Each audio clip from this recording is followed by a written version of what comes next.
Well, now, you see the hair is not a good shape, is it? So I'm going to use a background color to shape the hair.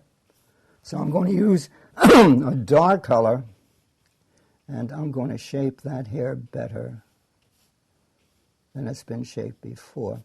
Now, as you can see, the important thing about this picture now are the values. In other words, I have real dark, I have a dark midtone, and I have a light midtone, and down here I have white. And I'm not going to leave it like this because it's no fun. So instead of just doing white, what I'm going to do is give her a shirt of some kind.